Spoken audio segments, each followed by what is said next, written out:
Hi, welcome to My Truth with Shauna Nicole podcast.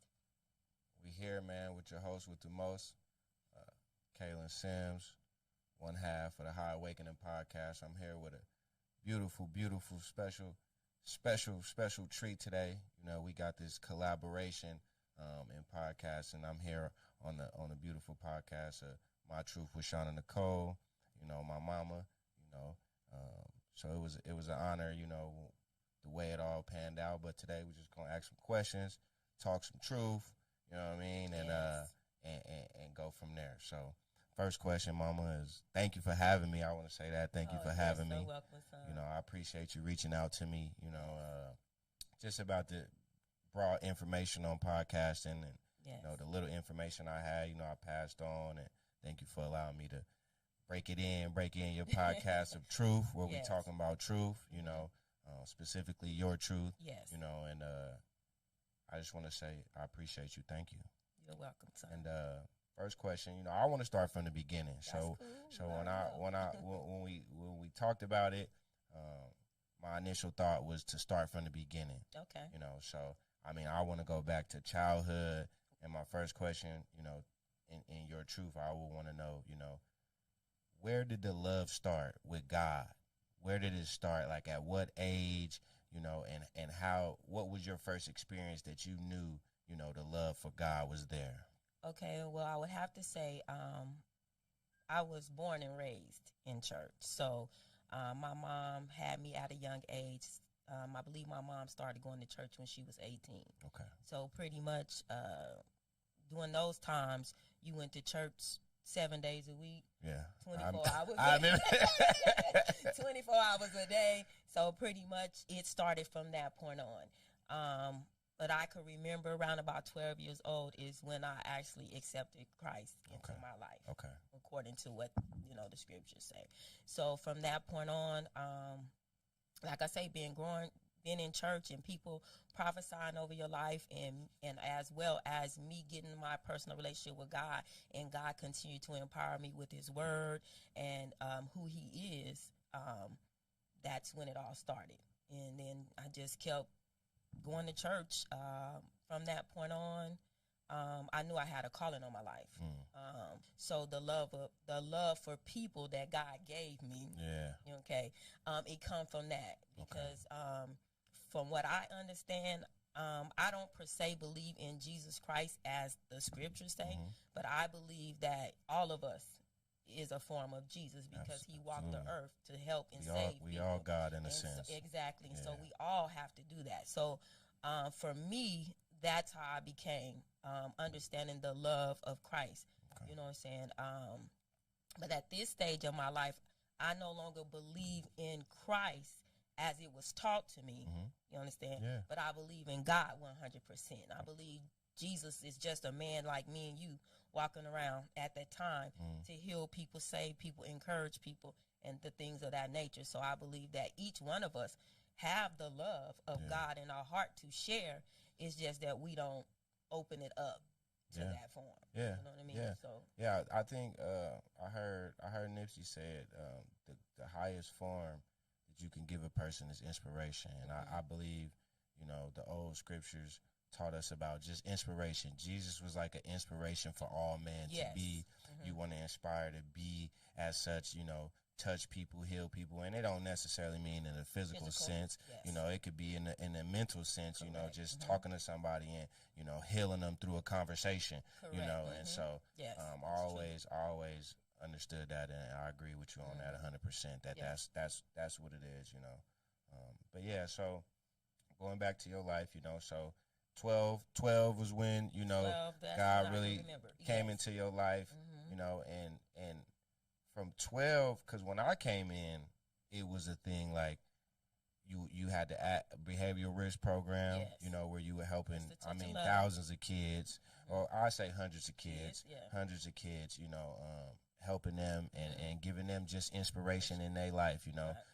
Being a mother figure, I mean, I end up calling you mom after a while. You know, it just flowed It just because flowed. you You're right. treated everybody like your own. Yes. You know, that was a love that we rarely see in this world today. So for me, when I seen it, it was like the most beautiful thing I ever seen, because I seen what you were doing individually in those kids' lives, not just taking advantage of, as most people did,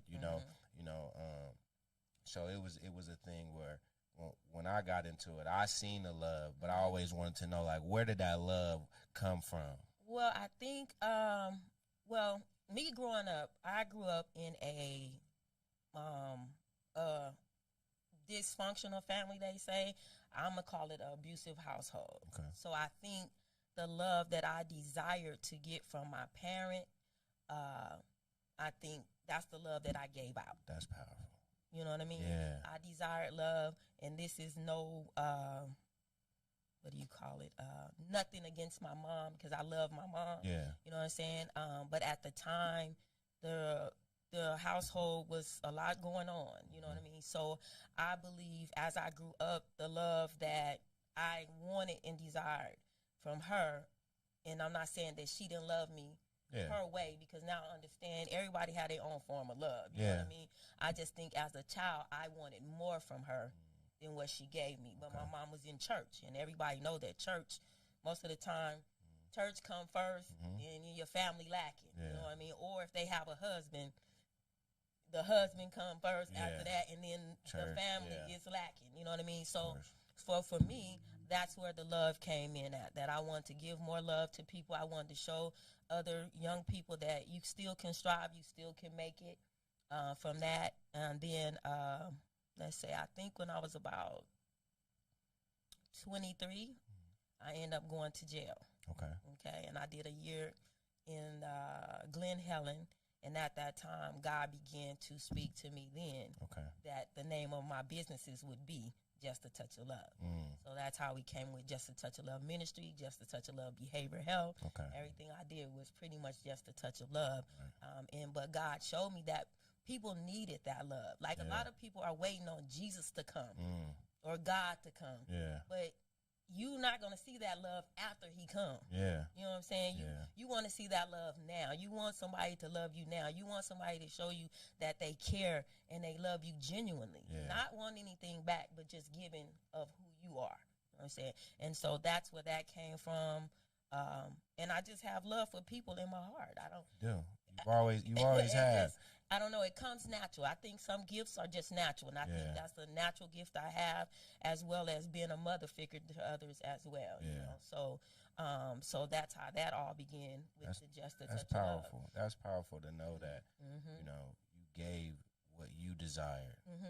That's that. A lot of people don't do that. You're right. A lot of people don't do that. They'll give what they think they should give, but take. You know what I mean? They're not giving like, I want to be. It's like basically treating somebody how you want to be treated. Same in the same sense. So that's powerful, Mama. I like that. I like that. I never knew that. And so I always want to know that. You know what I mean? That's beautiful. And so in your life, through all the trials and tribulations, what stands out to you the most with the love in your life? What stands out the most? What from all the people you helped, what's the bottom line when you sit back? How do you feel about it? I feel great about it. Okay. And one reason is because a lot of the young people that I help, when I look at a lot of them now, you can see that they learned a lot. They gleaned, they learned.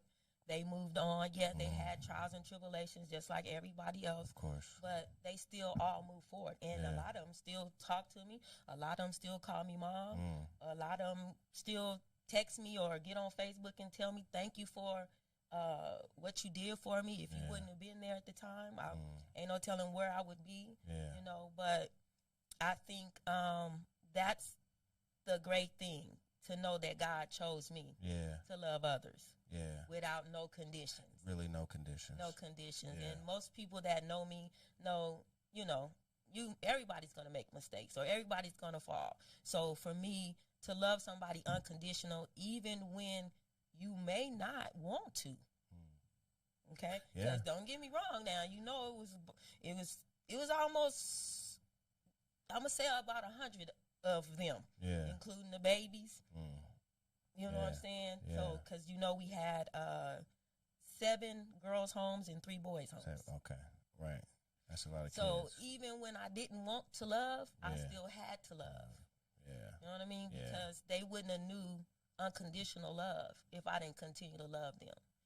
So that's the greatest part, is being able to do it. Yeah. Knowing that God chose me to love. Yeah. And that's Yeah. the greatest. Yeah. You know what I'm He saying? chose you for sure. I mean, and you were the perfect fit for it. I mean, Thank you. me being a witness of it, it was truly a blessing. I ain't never seen nothing like it. And I always said that, you were great to me. You always were great to me. Not just to me individually, but I mean just me looking at you. I've always had respect, through all of the bull.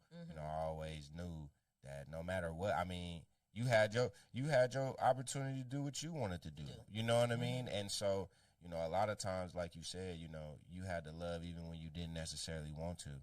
And so I always thought, you were a great person, and I always knew that you were great, just by the little things you did, and just, taking us to the mountain. I told you when we had the conversation on the phone, I knew God. I was in the church the same, but I didn't have that connection, until we went on that retreat. You took us on a retreat to the mountains, and God had always told me, I go hiking a lot now, but back then I didn't know. But when I hiked, the Spirit came to me and told me, I'm always in the mountains because it's hard to get up there. Right. Even to drive up there, it's all uphill. Correct. And it's always work to get to the top of the mountain. And so I remember, that was my first place I heard God. I heard him clear and loud when we was on the what the little monorail things, whatever them things was, that's when that was the first time I heard God. And, I still, some of the things that you said to me is still embedded in my mind, in my heart, in my spirit, because it was love, you know what I mean? And I accepted it. Even when you prophesied to me I was going to have wife and kids, and, that always stuck with me, you know what I mean? Because I was ready to receive it, and you gave it to me, and I received it, and I took it and moved forward with it, So it was a blessing. So I just wanted to let you know, many people have many things to say, but a lot wouldn't have did what you did when it came to being doing right by other people. A lot of people would have, taken advantage of them, and not gave them all they love. Anything. Yeah, you know what I mean? So and that was one of the things too. Like, a lot of people, like you said, people said a lot of things. People said that I was getting money, taking money, but people don't know that when I started Just a Touch of Love Ministry, or Just a Touch of Love Behavioral Health, that initially came out of my pocket, along with Miss Kelly. Remember Miss Kelly? I can't think of the other lady name, but it was one more. We all got together and started our first home. You know what I'm saying? Okay. And then when the money started coming in, we created other homes. Okay. And the kids was supposed to pay rent, but nobody never paid rent. Yeah. And they kept food, kept diapers. I mean, everything they needed was right there. So what I learned through that was people are going to have something to say if you're doing good or bad. That's a fact. It's just how people are, because they really don't know what's going on in the inside. Yeah. And then if you don't know what's going on in the inside, the people that's on the outside can spread the rumors to make people feel like, oh, she's doing this, she's getting grant money, she's getting that, and I wasn't getting anything. Yeah. You know what I'm saying? I was billing Medicaid only, wasn't doing nothing wrong, as they were saying I was, but I wasn't doing anything wrong. And the thing that got me was people said I was doing all this stuff, but nobody looked to see that I didn't do anything for myself. Yeah. Till probably 2 or 3 years later. Yeah. Everything went back into the houses. If you got 7 houses, and that's rent, light bill, gas bill. Yeah. And after that, apartment. And then from there, we went to the apartment. So if I got 20 apartments in one place and another 20 in another place, and none of the kids is paying rent. Right. The money is going. Right, you know what I'm saying? Right. The money's going back in there. And I treated everybody good. The kids, some of the kids never went to Magic Mountain. Yeah. We went to Magic Mountain. We went to the beach. Like, you know, I believe I did everything that God put in my heart to do for them. Yeah. You know what I mean? So no matter what anybody say, I know my heart was pure, and everything I did was because God gave me the permission, The means, and the means, to do it, and the strength, right? Because you're talking way over a lot of kids. It was a lot of kids, you know, and we're they talking had about kids. 18 with kids. So they 18, they feel they grown. They not trying to listen to nothing Miss Shauna say, Miss Mary say, that's her name, Miss Mary. None of us. Yeah. But at the end of the day, they did have respect for us because they knew at that season of their life that God had sent somebody to them to help them and encourage them to become better men and women. Yeah, for sure. You know what I mean? For sure. So I'm thankful. Yeah. I am as well. I'm a seed from that plant that you planted, you know, and many others of us, you know. Yes. And like I said, I'm honored. So what's one thing that you want to tell the world today? One thing I want to tell the world today is to never give up. No matter what you're going through in your life, no matter how your childhood was, no matter how many times you've been married, no matter if you done lost everything in your life, never give up. Because God got a plan for you that's ultimately the blessed plan of your life. But everything you go through in life, to me, I felt God had a plan. You understand what I'm saying? So whether I was in jail, God had a plan. Yeah. Because while I was in jail, I was able to minister to people. I was able to pray for people and still do what God gave me to do. Yeah. You understand? So even in that, you know what I'm saying, God showed me I'm still with you. You know what I'm saying? So even I just did a year again. You know what I'm saying? And I don't shy away from it because it's something that happened in my life. I take full responsibility for everything that I did, whatever part I played. I never shied away from it. But now that I've been through it, I can say God had me there for a reason. Absolutely. I met so many wonderful people. You understand what I'm saying? In that place, even though it was a place we all messed up, we all got in trouble, but we was there. Even being there, a lot of the COs, it was respected. You know what I'm saying? I wish I want to. It's just so many COs that what became my mentor, even in the place that I was. You know what I mean? And they treated me totally different than like I was an inmate. You understand what I'm saying? I was able to pray while I was in there, openly pray. Okay. You know what I'm saying? Not pray. No. You want to pray? We need Miss Shauna to come and pray. Can Miss Shauna pray? Yeah. Openly able to pray. It was certain individuals. Some of my friends' children came in. I was trying to get out. Don't get me wrong. I was putting in appeals. look. Your mama was putting in appeals and everything else to get up out that place. You understand what I'm saying? But they kept denying me. And when they would deny me, it's like I would go to court, come back, and somebody's daughter or something was in there. And I'm like, wow. But God kept me there because those very people that came probably wouldn't have made it through it. You know, because you have to be a strong person in jail or prison, whatever you want. You have to be strong because that place can break you down. Absolutely. It can make you depressed. It can make you sad. You understand? It's meant to take the mind. It's meant to take the mind. So, but you got to know who you are, even in a dark place. You know, even when you at the lowest of your lowest, you got to know who you are and who God made you to be. You got to have that faith. You got to have that faith. You know what I mean? So even in that, I say God. It was God. You know what I'm saying? 100%. That's how I look at it. It was God. You know what I'm saying? Because I wouldn't have been there for the people that God needed me to be there for. It's one of them things that when we talk about God and from just my experiences, you know, He give us the good. It's like I learned God through food. So my son Jeremiah used to get sick. He used to get sick a lot. And it was because of the milk, of the dairy. Anytime we eventually figured it out. But I went to God and I said, God, I know you, but I need you. I need you to help me. Your word said your people live for hundreds of years. So I need you to show me how they lived for hundreds of years. And if you don't do this for me, I'm never gonna tell anything people good about you. And I should have never challenged God like that. I don't regret it. But to this day, it's a payment that is due. Okay. This is my my thing. Why do people feel like they can't challenge God No, I'm not saying it wasn't that. I'm saying or it's question God? it's a Who else it's you a gonna forever question? debt. Right. It's a forever debt. I got Just like you saying, like you said, he gave you the good.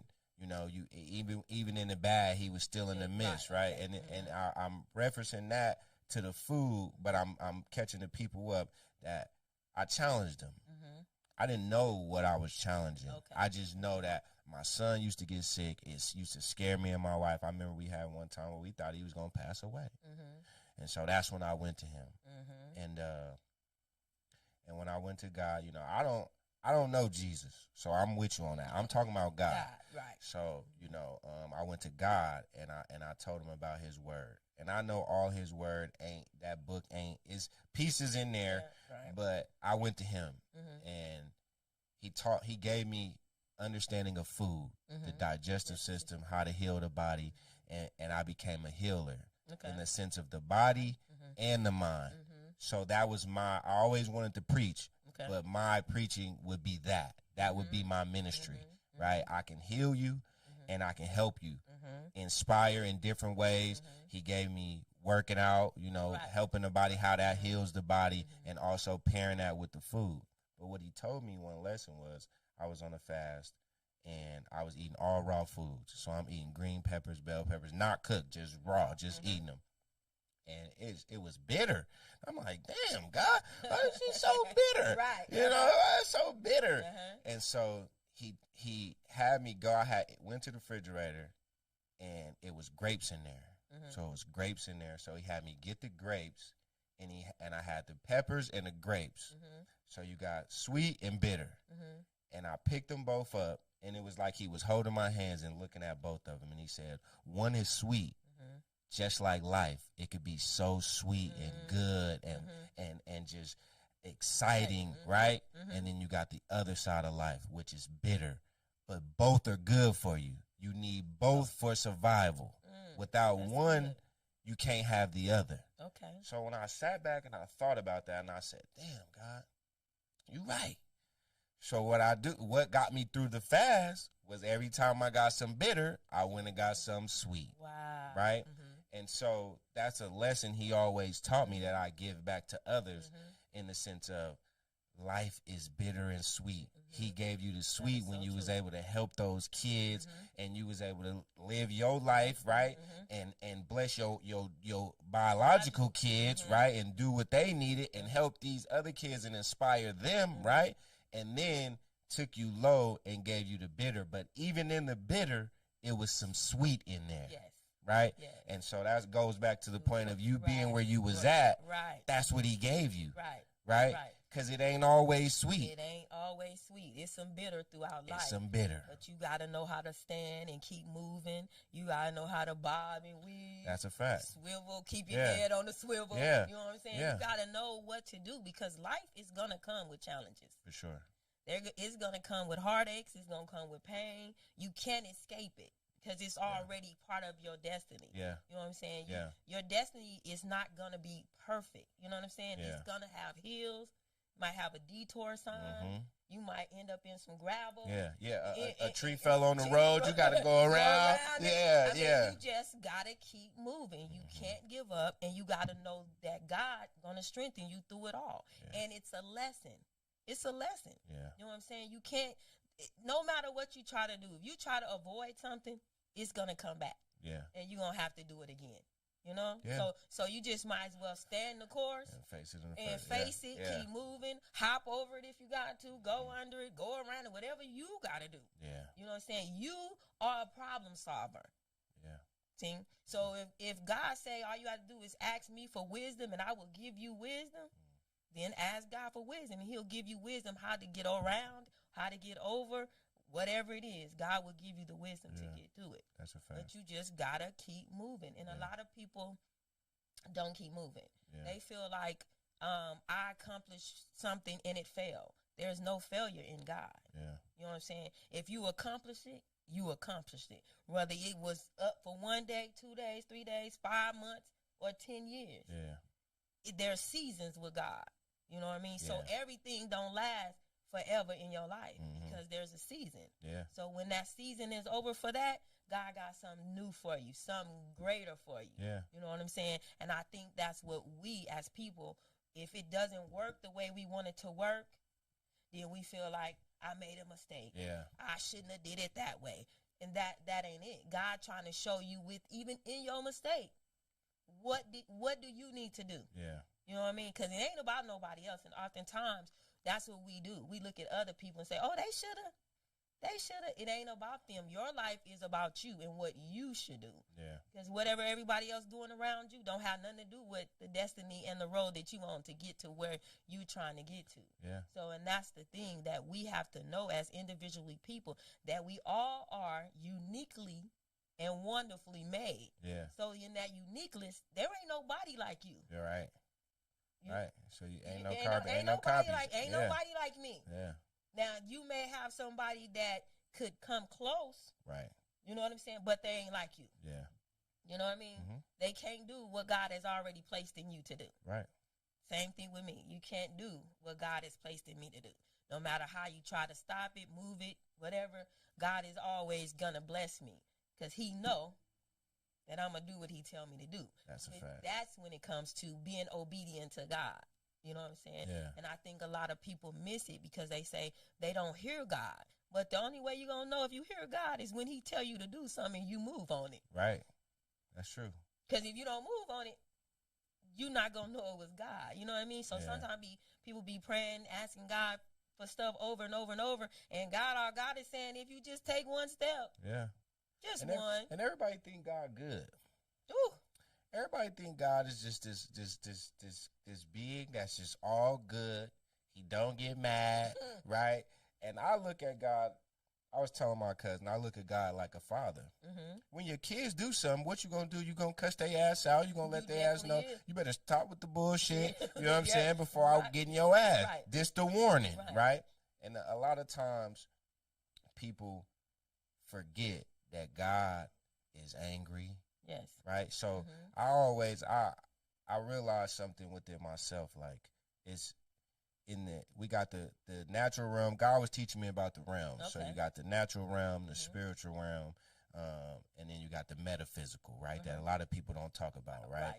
Mhm. They really talk about the natural and the spiritual. They spiritual, never talk about the third realm, Raise above, which is uh-huh. which is the three, because everything in God with threes: Uh-huh. man and woman, child, Uh-huh. him, his wife. Because I was asking God, who is your wife? Like, what type of man? God give us all the pleasures of human beings that you give us. Where your pleasures at, right? Well, what type, what type of man or woman or what is this thing? You know what I mean? And he told me my wife is Earth, Mother Earth. Mother We Earth. call her Mother Earth for a Yep, reason. that's All true. your nutrients and vitamins come from Mother Mother Earth. Earth. So that's who I married. That's what the 7 days was. That was my lust. That was my fulfillment. And the birth was y'all. Right. Mm-hmm. That come from the dirt and fall to the dirt, right? Right, mhm. And so I was like, dang, God, that's deep. Why you don't never tell people that? Like, why people don't, because we was talking, me and him was talking, he was teaching me about the metaphysical. So we was talking about, because I'm like, everything come in threes. He tell me, I'm like, well, where your three at? Because it ain't, what they saying ain't making sense, right? What they saying ain't making sense to me. And this is where, going back to, just to fill the people in on the Jesus, not to say that we don't believe in God all the way, but I'm saying that the Jesus character, I was asking God, where he come in at? Like, is that your son or is we your sons, right? And we got to the church thing, God, why you don't have nobody? You got all these ordained people, right? And that's what he was telling me. They only go to one realm. They only go, most of them stay in the physical. Most of them don't even get to the spiritual. But the ones that get to the spiritual, most of the time, they don't get to the metaphysical, right? Outside of it, after death, right? The being, we got the shell, and then you got the being inside the shell, right? So he was telling me about it, and I was just asking him, why you don't do this in the church? Why your people don't know? If they send the Mother, the Father, and the Holy Spirit, I'm like, that it ain't right. It ain't right. So why you ain't teaching it? And Only thing he told me, he didn't. It's like a father, you know, when he don't tell you too much. I don't dwell there. Is all I got. Mm-hmm. That's all I ever got. I never got anything other than that. I asked him a few more times, but I got nothing. But you know, I know in a point of time it'll come. You know, but it was just, you know, a lot of people don't get to those 3 levels in it. You know, when did you realize your third level? Because the only way you can say there's no G, you got past the physical, you got past the spiritual, you know, and you going into that metaphysical. Okay. So let's say the last church, well, the second to the last church. Well, you know, I was at Word of Blaze Ministries with Pastor Tate. Now, Pastor Tate, I love Pastor Tate. Yeah. Because Pastor Tate let me be free in God. He didn't hold me back. Okay. So he let me be free in God. And he let me do the things that God required of me. But after his death, the things that occurred in the church, we called his best friends over to help us keep the church going. In return, to me, they was trying to pimp us, you know, because now they want money for us to come to their church, you know what I'm saying? So that was the first thing. Then I end up at this other church, and it was kind of like I was starting all over again. I had already went through ministry class. I'm already an ordained pastor, had already had my church, and I understand that when you go to different churches, you know, it's their protocol, I get that. But it's like starting all over again. You know what I mean? I'm like, okay, but I'm a submissive person when I'm in church. I'm not trying to buck against nobody. I'm going to do whatever they ask me to do. So now we're in church. So now, mind you, let's say I've been in church pretty much all my life, okay? Not that I've been in church, but I've been a part of church pretty much all my life. So I done seen churches do building funds. I ain't seen that. I'm 54 years old. I ain't seen now church in Las Vegas, Nevada. Now person build a church off a building fund. None of the churches I went through, okay? So that was one thing, okay? And then the second thing is when you begin to study the scripture for yourself, you see something totally different than what the person is saying. But if you read it according to what they saying, then you get the same understanding that they get, right? So now I'm asking God to give me revelation because, God, if this ain't right, I don't want to preach this. I don't want to hurt people because I know I've been hurt because the Bible, it's a judger. When you read it, it's judging. To me, it's a book of judgment, a book to allow you to be abused. Forgive your neighbors. If they slap you, turn the other cheek. That's abuse to me. That's what that sounds like to me, right? So now I'm at this church, and we get up again. They say they want to have a building fund. We have a building fund. They say they don't want to rent no more. They want to lease. Then they come up with how much money they make in a month and blah, blah, blah. And I'm back there like, okay, God, it's got to be more to you than this. Because this is repetitive. Right. You know, and from that point on, God told me to leave religion. He gave me scriptures. You stay here, this is what's going to happen to you. You know what I'm saying? So he told me to leave the church. Now, upon me leaving the church, it was crazy because the pastor started, to me, cursing me. He said, God didn't tell him that. I'm going to lose everything I have. And to me, it's like, you a man of God. How can you say what God is going to do? Right. But you're speaking it. Right. You're speaking it over my life. You understand what I'm saying? So I end up leaving that church. And then that's when I was doing my feeding and stuff at the Granny's Kitchen, Louisiana Famous Fried Chicken. So I wanted to do ministry because I love people. So then I contact another lady, a prophet, and I just asked her, how did you go about, you know, doing your own ministry, blah, blah, blah, blah, blah. So she invited me into her church. That went all bad. But people don't know that, like a lot of people say, God talked to them. God showed me in a dream. It's a gentleman. He's gone. His name is Silky D. He was my good brother. And at this particular church that we was at, he was the photographer. Okay. So I had 2 feedings, and that church came one time, and the second time they didn't come. And when I walked back into that church, it was straight disconnect. They wasn't speaking to me. They wasn't nothing. You know what I'm saying? And I had went to my brother and told him, and he was like, "Why do you say that?" And I told him, and then the following Sunday he called me and was like, "I got the video. You're right. They disconnected." But they told me that God told them I wasn't connected to them. But now I understand it, because God never told me to go join another church. Yeah. You see what I'm saying? When he told me to leave that church, leave religion, he never told me to go to another church. Okay. And I did. Okay. And up on me going, I got hurt again. Well, let's not say hurt. Let me say church disappointment. Okay. Because when you see people preaching and they supposed to be living what they preach, but you know they're not, because you in the inner circle. Yeah. And them the people, yeah. You know what I'm saying? So it's church disappointment, because people went around lying, saying that I broke up Pastor Tate and his wife, which was a lie. I've never slept with no, first of all, to be honest, I don't even deal with church men, to tell you the truth. But because to me, they're no different than the ones on the house. But you understand, I really don't, church boys, church men, there's nothing that I've really been attracted to. You know what I'm saying? Like that. But, so the rumors and everything. So when that happened, I had to get to myself for sure to myself. Yeah. And God just began to open up my revelation of that's not where I want you to be. Yeah. Because if you're going to continue to love people, you can't love them and hurt them and break them at the same time. Yeah. You know what I'm saying? Because one time I was at one of my feedings, and I went to pray, and it was some homosexual people in there. And I love everybody. You know, our girls, some of our girls, some of our boys, I love them. So, and I was about to rebuke the homosexual spirit. And God was like, "No, you're not.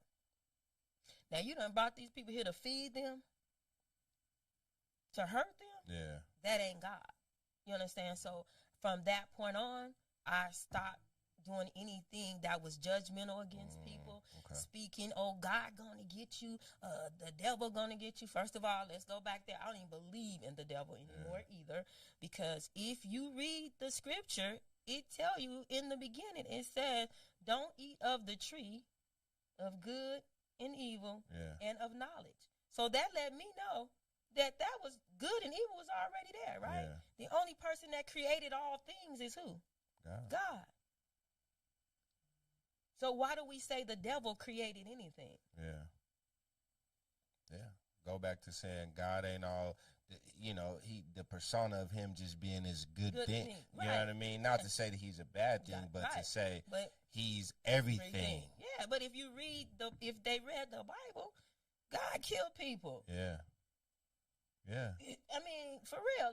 And so why would we not think that he's good and bad when he controls everything? Yeah. Why would he make something that he can kill instantly to fight against him? Right.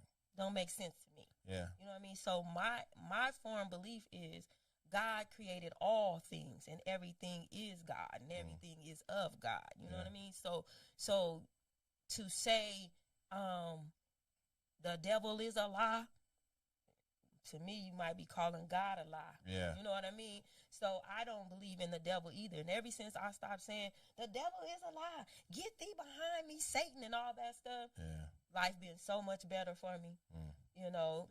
To worship, to manifest things, to meditate. Yeah. You know what I'm saying? So I started doing other things. Okay. Because I'm not a religious person. And to be truthful, a lot of stuff that I was preaching, I didn't believe. Yeah. I just preached it because that's what I was taught.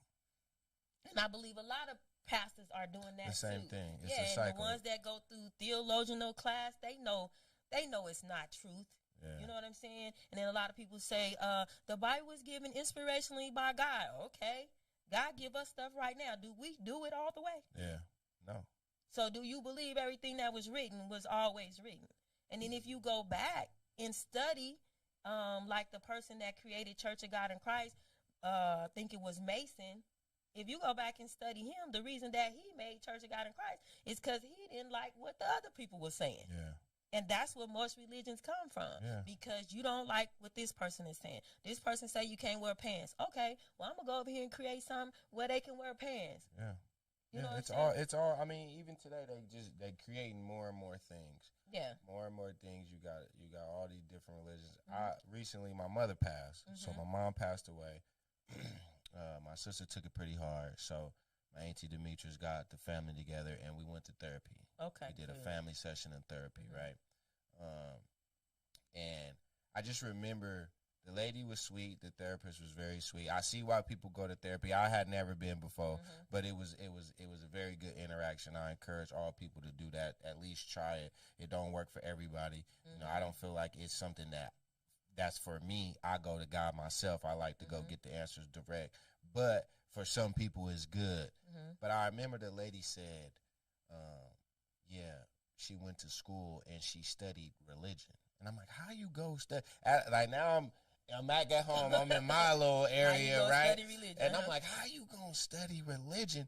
But if you study religion, you learn the behavioral of people that pick certain, because it breaks it down and to simplify it. Like you said, the judge, don't do this, don't do that, do this, do that, be of this type of person, turn the other cheek, somebody slap the shit out you. You know what I'm saying? All so you kind of, if you can learn the religions, you can learn the behaviors of people. Arabic, all these different religions that are known, they have different types of behavioral types, right? So when God, because I was like, God, what, what was that about? And he give me answers on the fly. Now, you know, as our relationship got stronger, you get answers on the fly, and I'm like, what was that about? Like, you know, that stuck out to me.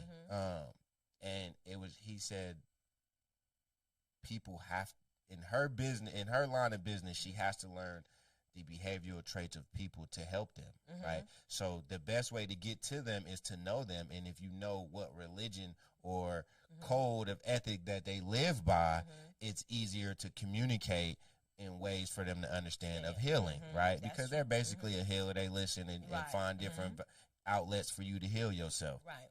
And so I was like, oh, that was deep, God. I like her. You know what I mean? I liked her. And he was like, you know, that was some other, but I like you, it goes back to what you said, you know. And you have to think too, who am I to tell Jehovah's Witnesses they're not right? Right. Who am I to tell Jewish people that they're not right? Yeah. That's the God they've been taught. Just like I was taught all my life. Yeah. So who are we to tell each other who is right?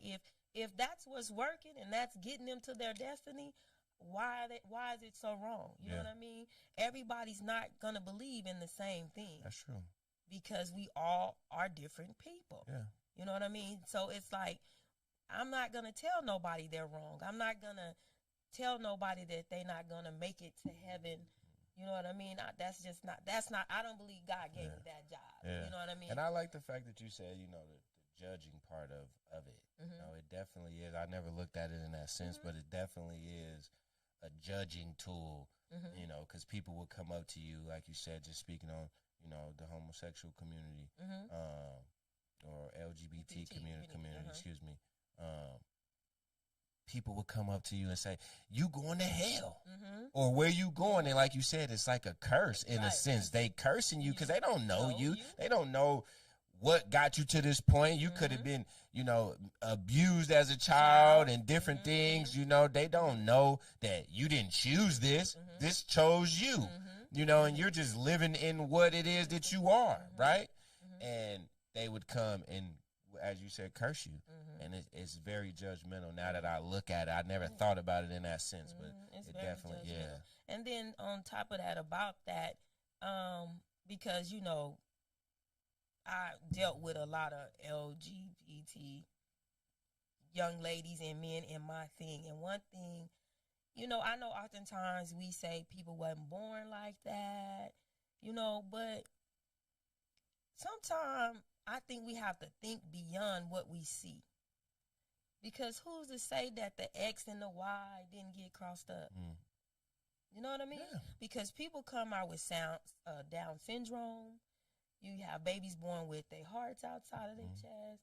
Like, it's so much going on. So who can really say that that person, because a man that has more estrogen, we have estrogen. Yeah. Right? Mm-hmm. You be a little more feminine. Right? Yeah. A woman that has testosterone, tomboy. She be a, you know what I mean? Yeah. So you have to really go back and study biologically our bodies. You know what I mean? Just like they say a man's G-spot is in they rectum. Yeah. You know what I mean? Mm-hmm.